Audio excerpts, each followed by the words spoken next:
This lecture is going to be on statistical modeling and ways we might see quantitative data presented to us in our readings.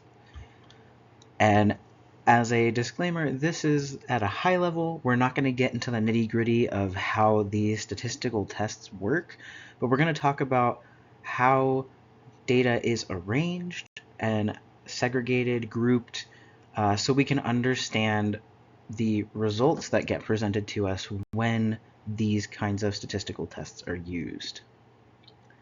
So starting off, we're going to talk about multi-level modeling. This is also sometimes called hierarchical linear modeling, but in general, when quantitative researchers suspect that there are different relationships happening in the data, potentially at different levels, they can account for these relationships by using multi-level models. So the multi-level model, as the name suggests, separates the data into different levels. And then when we run the statistical test, we can see when and where relationships are arising within the different levels of the data, rather than it just being a broad, homogeneous data set where a relationship could be happening anywhere within it. So this is great for research where there's other factors that we might not be able to account for, often because we're working with people who are influenced by everything that's happening in their life. So something may be happening differently between two classes or two schools that we're getting data from that might be totally unrelated to our research, but they're affecting the data anyway. So we want to be able to at least see if those effects are happening.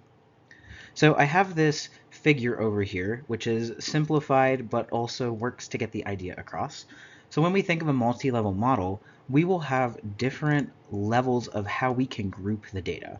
So in this example, we have two different classes we are collecting data from, the left triangle and the right triangle. We also have multiple students within each class. So there's 2 students for that first triangle, and there's 3 students for that second triangle. And then we have a kind of deeper foundational level where we're collecting multiple data points for each student. So maybe we're getting a pre-test, post-test, an assessment score. Maybe we're giving a survey on beliefs about something. Maybe we're doing observations in the classroom as well. So when I say observations at this level, this is just the data point specifically that we are collecting for that particular student. So in this case, we have a 3-level model. There is the observations or data level, there are the student level, and then there's the class level. Now, the way the multi-level model will look at this data is that if there is something happening at any of these levels, we can see that there is something happening because it's going to come up as statistically significant. There's going to be a p-value under 0.05. So the benefit of using a multi-level model, particularly for catching things that we might not be able to completely control for, is that we can see where that significance pings and if it's showing up where we expect it to or where we don't expect it to. So say for instance, class 1 over here gets a curriculum intervention that we're trying to test out, and classroom 2 over here does not get that curriculum intervention. We would expect that we would see a difference at the class level because we had one that got the intervention and one that didn't get the intervention. So that would be where we expect to see a difference. Now, potentially, we might see a difference at the student level too, just because different students handle things differently. And maybe something is going on in this student's life where they just couldn't engage with the curriculum, and it wasn't a factor of the curriculum that they were getting, it was just something else happening for that student. So maybe this student actually didn't do as well as this student, and maybe they were on kind of the same level as these other students over here, despite getting that intervention. So we might get a significance at the student level within this particular class, and that's not what we want to see technically, because both of them were getting the same curriculum intervention. So the multi-level model helps us know, okay, something was happening in this classroom, or at least at the student level, where not all the students were performing similarly, despite being in the same classroom. We can also think about this in terms of, say, both of these classes got the curriculum intervention, and we have some other classes over here off the screen who didn't get the curriculum intervention. Now we would expect that we wouldn't see a difference at the class level because theoretically both of these classes are experiencing the new curriculum. So they shouldn't be having a difference. These classes should be different from the other classes that aren't getting the curriculum. But if potentially we had significance here between these two classes that received the same curriculum, we can go in and look and see, okay, something was happening in this classroom that was different than this other classroom, that even though they're in the same condition, they had the same intervention, something is happening where they're giving different results. So the multi-level model helps us separate this out. So why would we use multi-level modeling in education research? So when the data is grouped, like I said previously, we can look for effects at each level. And that might be effects we want to find, or effects that are from outside sources that we can start to try to account for, or at least explain in our data. So is there effect at the classroom level or the student level? Is something interesting going on at the observation level potentially?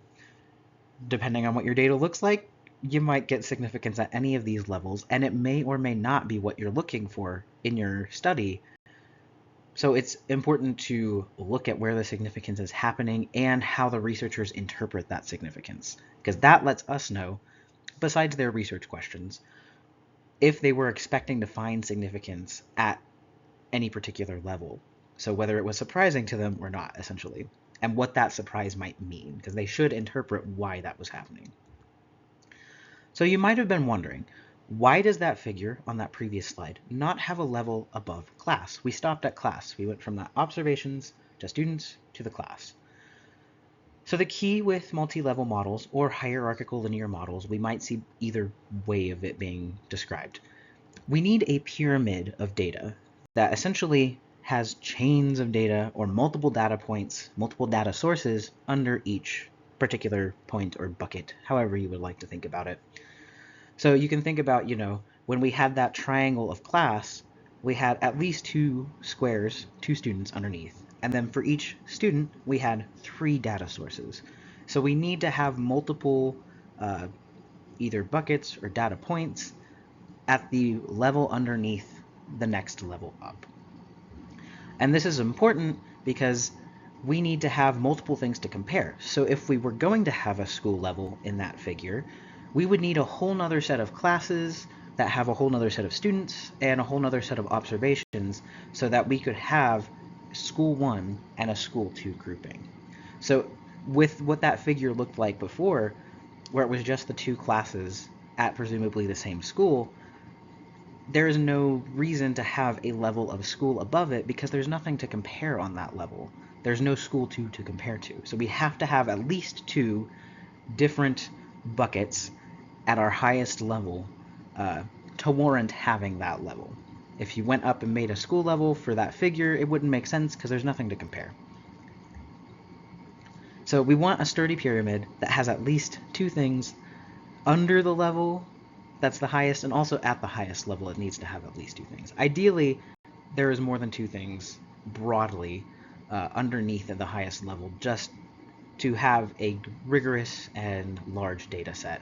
But at minimum, your topmost level is not going to be just one bucket, it's going to be at least two.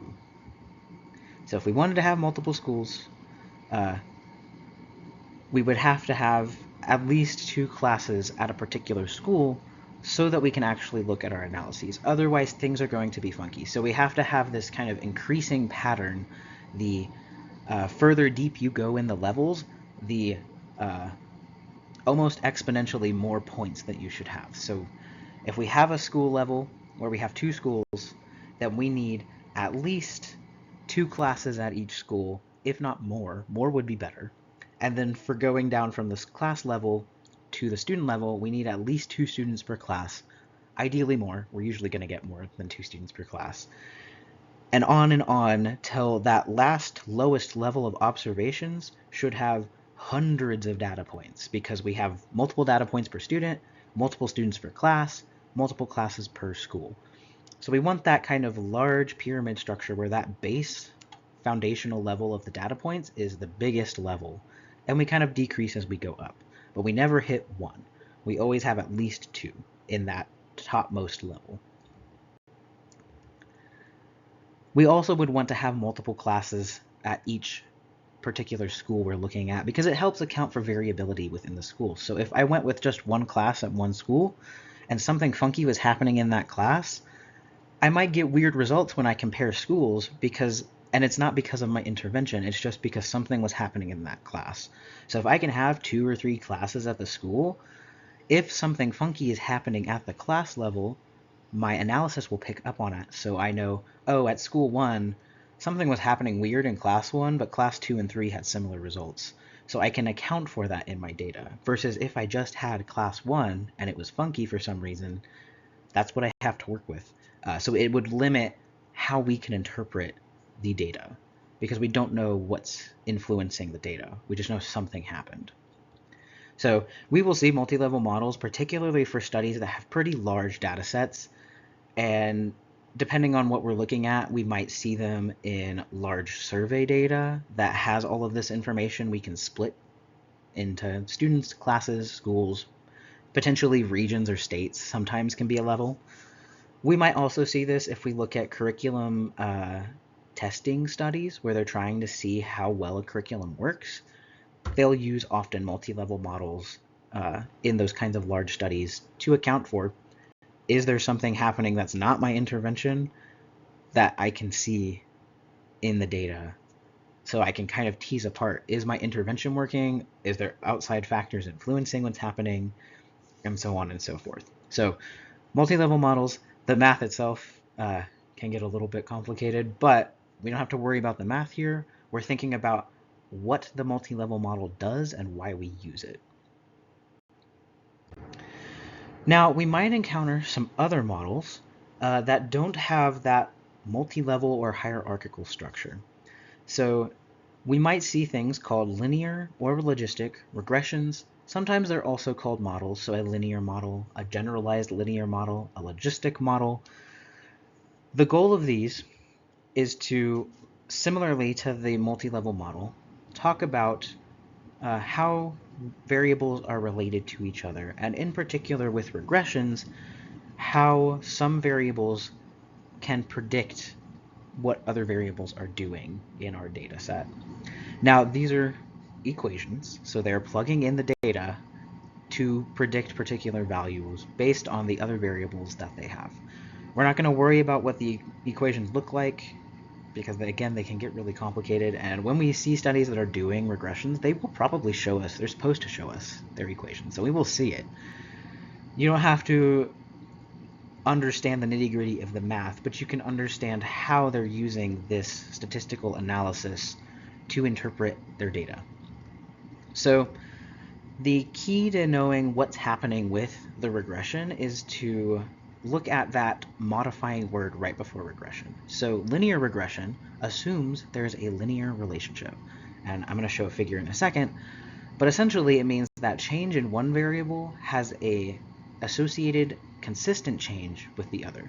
So if you want to think back to your algebra, maybe geometry days where you're plotting things on an x and y graph, that classic line equation, y equals mx plus b, where m is our slope, in a linear regression, that slope is constant. So regardless of whatever I plug in for x, it's going to be a similar ratio as what is happening in y.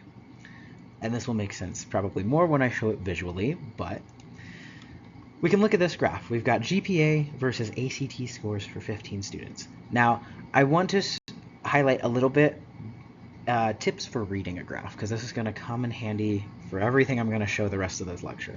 So first things first, I want to look at what is the title of this graph, because that tells me what information is in the graph. So that's important. So I know it's going to be GPA versus ACT scores for 15 students.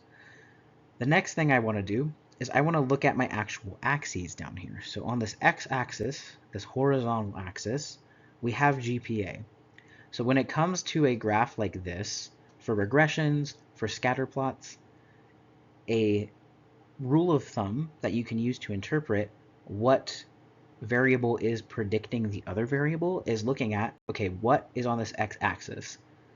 For this one, it's GPA. So we know that they're using GPA to predict what's on the y-axis, which is ACT score. So when it comes to regressions, we're predicting a relationship here. So when we're looking at this graph, we see there is, when we look at the dots broadly and what kind of shape they make this kind of like oblong shape, but it goes from the bottom left to the top right. It's not a super great fit, I would say, and you might see this word in research that we read. And I say fit as we're comparing it to this line. So this line is the regression equation, the regression model. That is whatever values they need in here to create this line. So when we look at M, that is talking about the relationship between when I go a step up on the x-axis, it is associated with a related step up in the right axis, or the y-axis up here. Now it's not perfect because we see some scores where I went up on the x-axis, but I didn't really go up on the y-axis. And I've also got this point here where I went a little bit on the x and I went way up on the y-axis. So there's not a super high relationship here. There is some, because we do see a shape that has a noticeable slope, but there's some variance between scores. And that's just, happens with humans. It also tells me that there is some other variable in here that is affecting what happens between whatever GPA a student has and the actual ACT score they got. So it's not a one-to-one relationship. There is a relationship, but it's not one-to-one. So the key when I'm looking at a graph like this is I want to see what is the line that they have generated based on their analysis. How well does the data fit that line? And then what is the relationship between the two variables? So in this case, it's a positive relationship because every time I go up on GPA, I go generally up on score. So we see this kind of trend where by the time I'm at the other side of the x-axis, I'm at generally the top end of the y-axis as well. So that's a positive relationship. If this happened to be negative for some reason, the line would be from the other two corners. So it would be top left to bottom right, where the higher I go on the x-axis, the lower I actually get on the y-axis. Some variables have this relationship. In this case, these two variables don't have that relationship. So it depends on what you're studying. Now, the other thing we want to consider is that not everything that we study in education relates in a linear way. And in that case, we try different kinds of regressions. So logistic is another common one that we're going to see besides linear, and that assumes that change in one variable is not continuous with the change in another variable. We often see this for things we call binary variables. So things where it is either or, you get one option or the other. So pass or fail, answering yes or no to a question. We can still model these, but the model is going to look quite different. So when we look at this graph here over on the bottom, we see that all of the data points kind of group either at the bottom or at the top. You might be wondering, why are they doing that? Well, we can look at our y-axis. What is it that they're measuring over here? And in this case, it's test passed. So it is either pass or fail. You can't get an in-between on this kind of scale. And so when we do analyses, we don't stick with the words. We have to represent them based on numbers. So in this case, they used probably 0 as failed and 1 as passed. So you can't really get any of these values in between, but because axes are always continuous, we kind of put numbers in, but we can't interpret these because they don't mean anything for our data. So you might notice where the graph up here has a straight line, this graph up here has a kind of S-shaped curve. So one of the things that our logistic model can help us with is accounting for when data groups at the bottom and then suddenly starts grouping at the top. So again, there's not a one-to-one relationship here, in part because you can only have one of two values, so it doesn't perfectly fit, but the model helps us predict a little bit because it is accounting for where this data is clumping. So the lower I am at in terms of hours studied, the more likely it is that I did not pass this test, versus the more I studied, the more likely it is that we passed this test. So we can use the logistic models to account for these variables that we can't interpret anything in the middle because it's not continuous. It's not like GPA where we can consistently keep going up the scale. In reality, or in this case, I should actually compare the y-axis. It's not like ACT where we can consistently go up this scale. It is either you failed or you passed. So depending on what the authors are looking at, they might use different kinds of models. The goal is to understand what the relationship is trying to, what kind of relationship is being captured, because that helps us interpret the values in the tables that they present us. And we will talk about those in a second, so keep that in mind for later. Now, to give your brain a little bit of a break, we're going to think about ways we might see results presented to us in research. I'm going to start off with bar charts, which is the one on the left, and histograms, which is the one on the right. So you might notice a key difference between these two, besides that they are from totally different studies, is they have slightly different characteristics.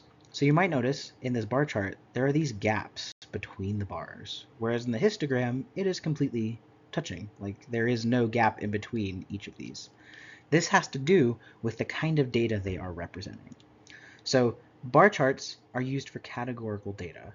We use that separation to let you know there is a different category, maybe a different variable. In the case of this graph, they were looking at different variables and comparing the mean scores. So our y-axis is the same across all of our different categories. It's not changing, but we have different variables on the bottom that we want to pay attention to because that tells us what data they're presenting to us. Now, bar charts may also have some connection, particularly when we are separating data within a particular variable. So in this case, and they will not ever not have a key for you. So they are using color here. Sometimes it's patterns, depending on if really the age at which they have published this article. But when we have color printing, we can use color or tone to indicate some separations. In this case, they separated by gender. So for this particular graph, we are seeing for the variable of interest, and this is interest in taking math or using math in biology. We can see that males had a slightly higher mean score than females. And we can tell this because we can see where the bars are different. The other thing you might see are these little, they kind of look like the little cursor indicator when you're typing, or a capital I. This can either be standard deviation or confidence intervals, but is essentially letting us know the mean for the males on interest was like, 4.8 potentially on their mean score. But it has an interval that went down to maybe 4.5 all the way up to 5. We want to look at these because we want to see, especially when we are comparing, where do these overlap, if they do. In this case, it doesn't really look like they do. The female population or sample in this study was scoring significantly under what the males were scoring, and we can tell that based on the fact that the top of the bar is pretty different. It's distanced from the other one, and that the edges, the topmost edge of the female's confidence interval and the male's bottom edge of the confidence interval aren't really overlapping at all. So it tells us the majority of the data for these two is pretty separate. What you might see to help us indicate this, and this would also be in the figure's description, which I didn't include here, are these asterisks.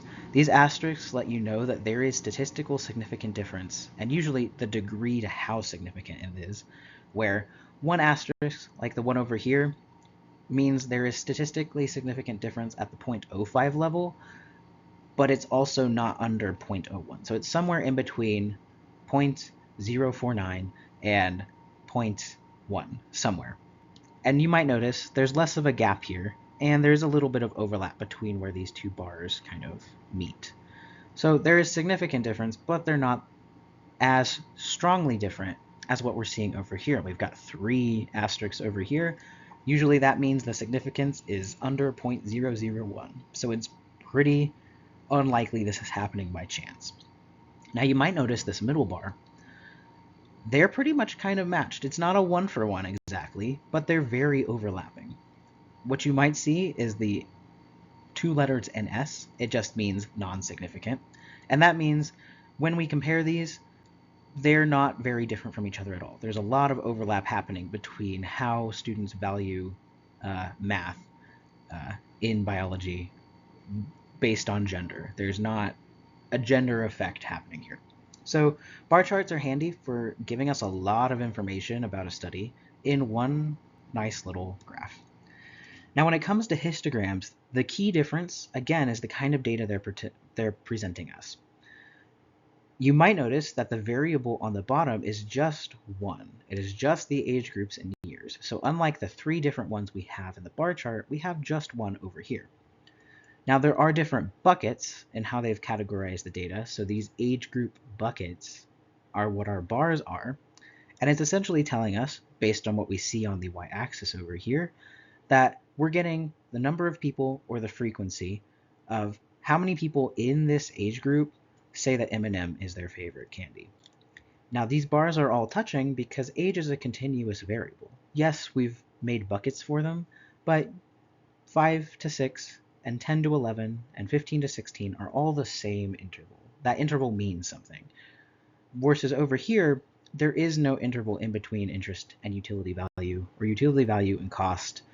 It doesn't make sense to look at their data that way because these are discrete variables.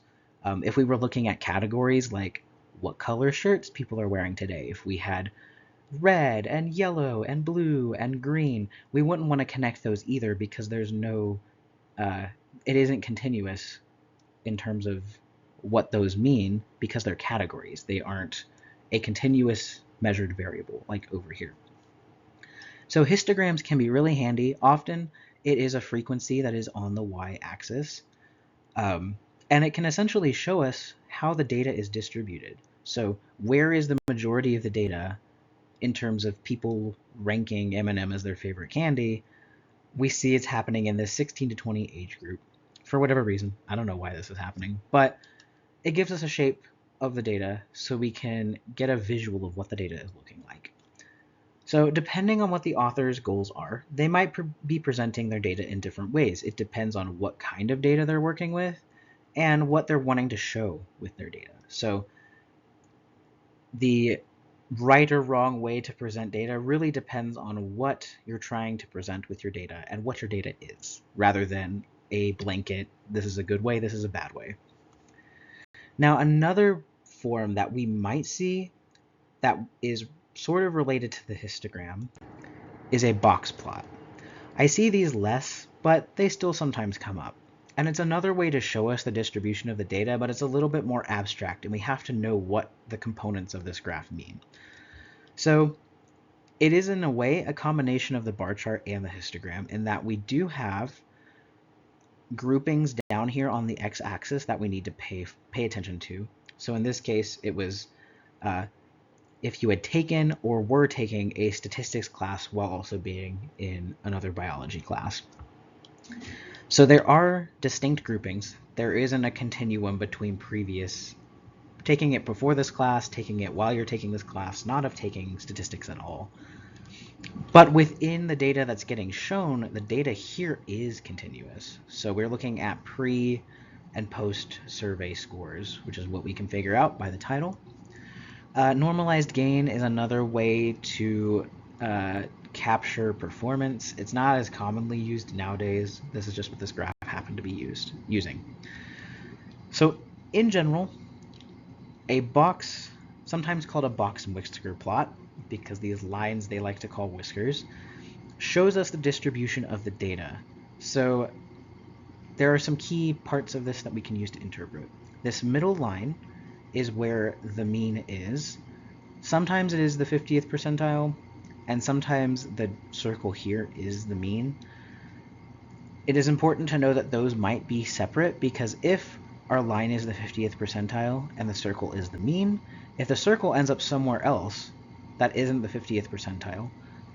So you can think of the 50th percentile as that median that I mentioned way back when I first talked about some statistical stuff.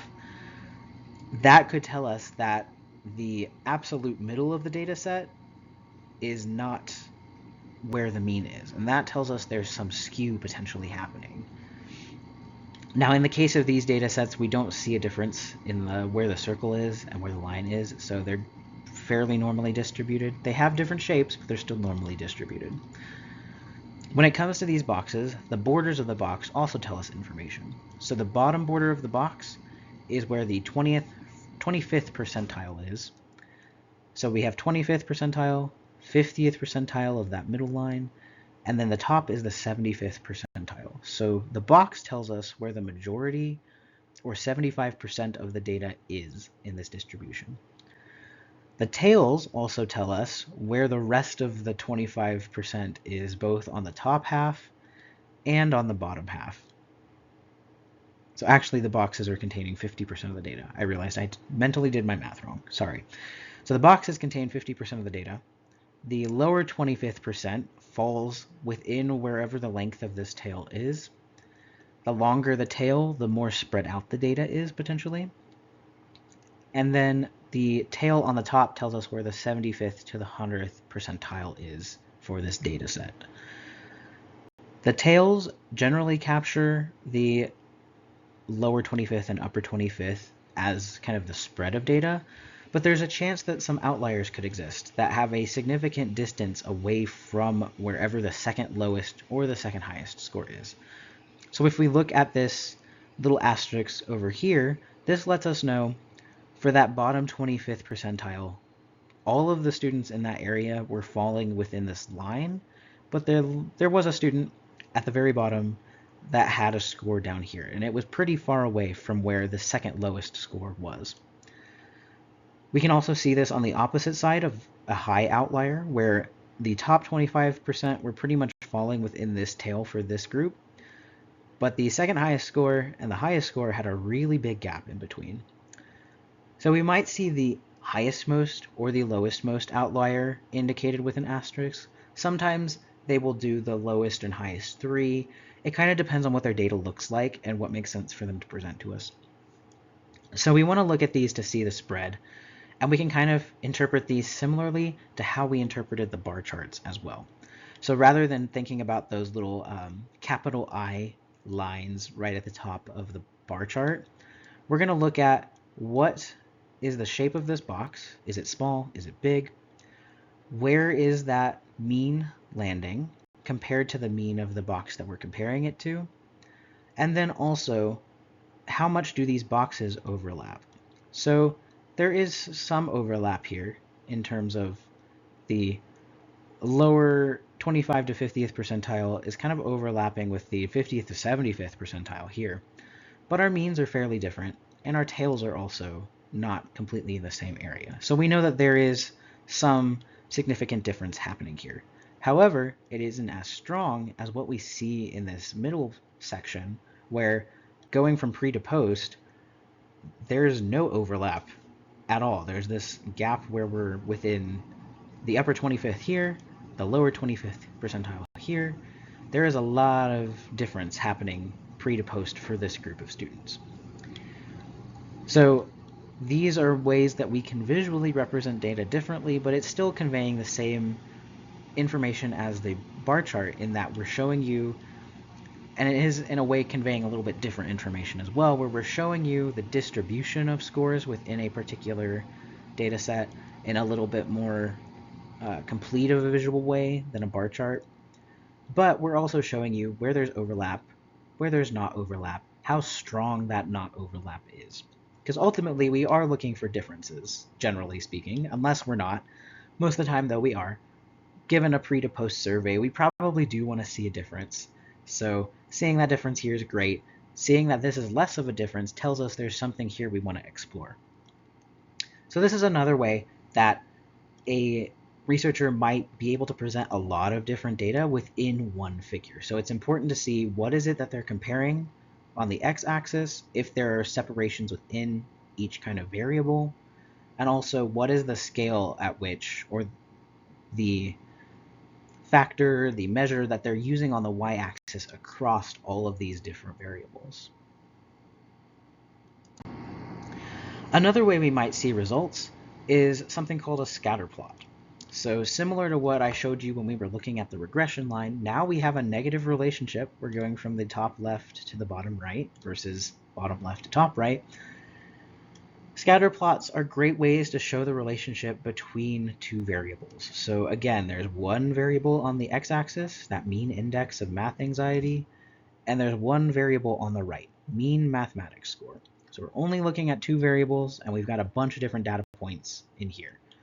In the case of this, we're looking across country, so the one data point is containing a lot of information. But the goal of the scatter plot is again to show you what the relationship of data looks like. So we're looking at, ideally, is there a relationship? If there wasn't a relationship here, we'd kind of see a cloud of points where there's not a clear direction. But there seems to be a relationship here. We were able to fit a regression line on there. There is some variance, so we're seeing points that kind of are far away from the line and some points that clump around the line. So the key to interpreting a scatter plot is to look at what is the line that is being presented to me. That's the equation. So what kind of relationship is being proposed? In this case, it is linear, so it's not a curvy thing, it's just straight. And it's negative, where the higher I go on this x-axis, the lower I end up going on the right axis. Usually, this implies some relationships. If they present this for a correlation, we want to be hesitant in interpreting causation. You might have heard correlation does not mean causation. So depending on what's going on, what they're looking at, they might be showing a relationship, but not necessarily a causative relationship. So in the case of this one, there isn't necessarily a causal relationship because they were just collecting data. They didn't do anything different. And there's a lot of variables that could be responsible for this relationship. But in general, we're seeing the higher your math anxiety is, the lower your mean mathematics score was on a large standardized test that was compared across countries. Obviously, there's outliers where you might not have a lot of anxiety and you're doing really well, or you might not have a lot of anxiety but you're not doing well either. So it's not a one-to-one relationship, but there is a relationship here. So scatter plots are a way to visualize data, to showcase what kind of relationship is happening, and also to tell you what the spread of data is around our proposed relationship.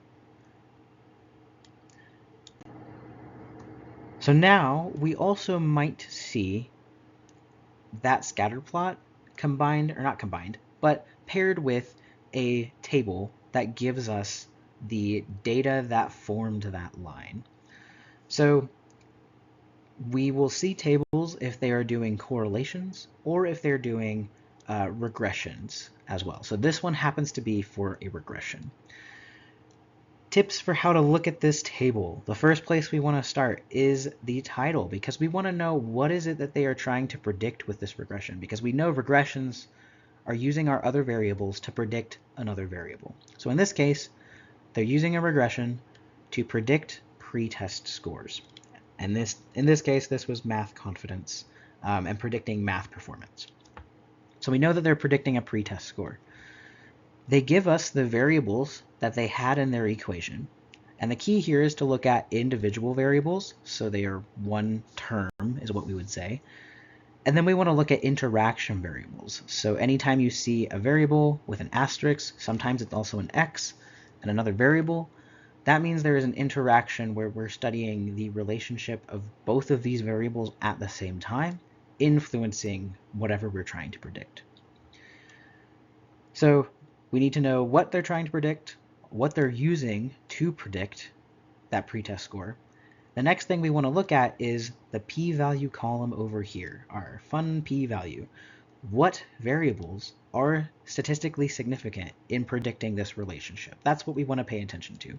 We may also want to pay attention to what's not predicting, depending on what argument they're making, what their research question is, because sometimes they may predict there is a relationship that's going to happen, and then it doesn't happen. So we do want to see what's not significant, but we also want to see what is significant. And conveniently in this table, they have bolded for us what is significant. They've also given us the asterisks to indicate how strong the significance is.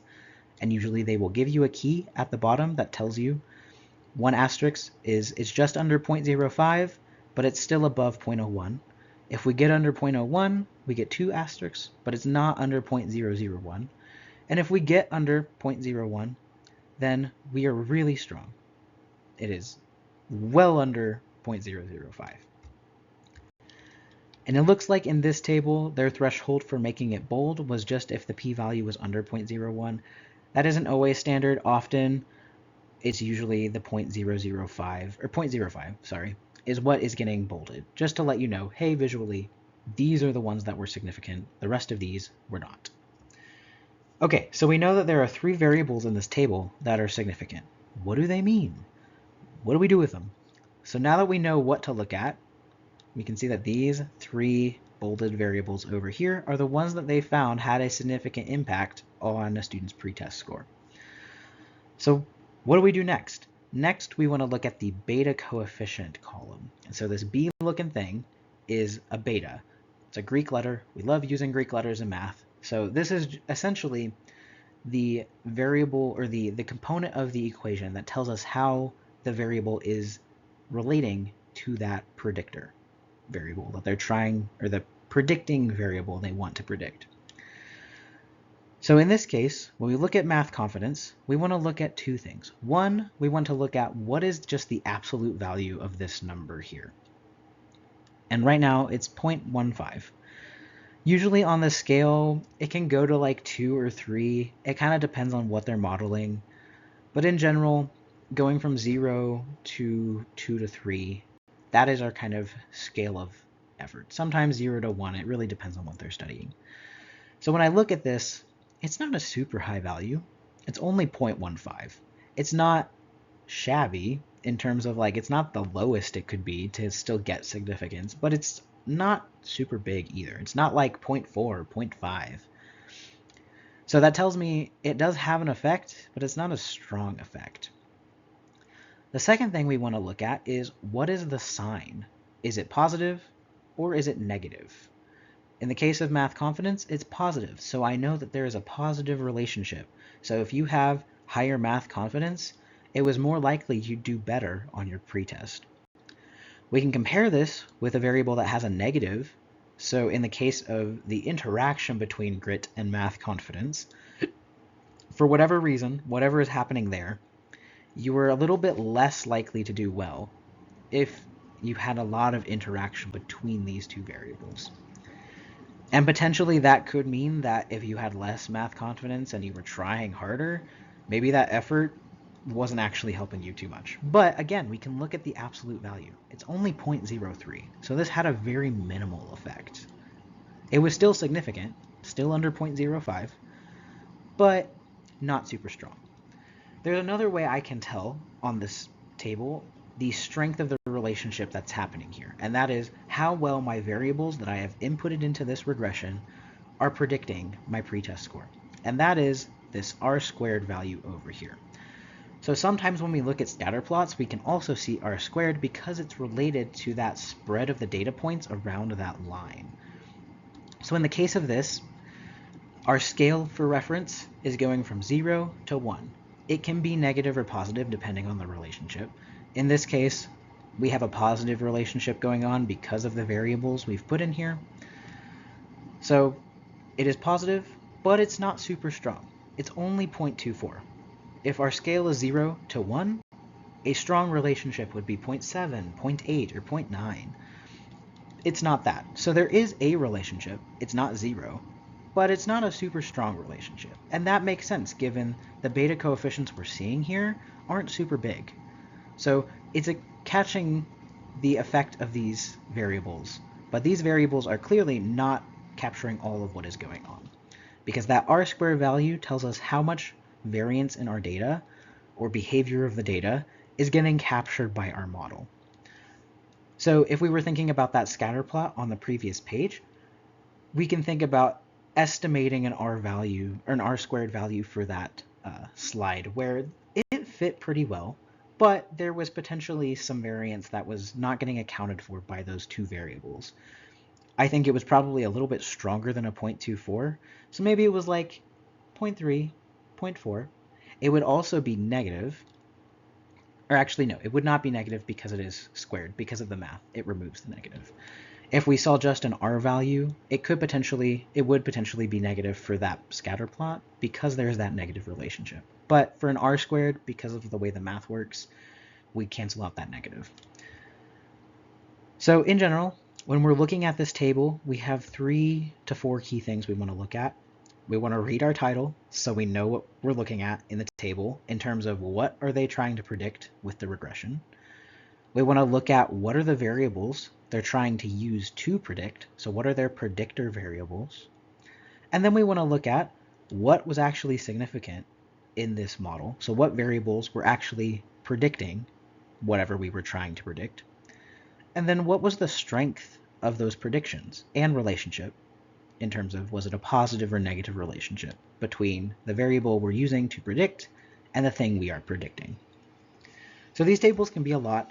And as we go through studies this semester, we will go through interpreting these tables in reference to the readings because it helps to have the context of what they're looking for in the model to understand how we interpret this kind of table. So as much context as I could give for this one, we will approach these again as we read more and more research. So don't worry if the table is still confusing. We will still walk through these as we encounter them in our readings this semester.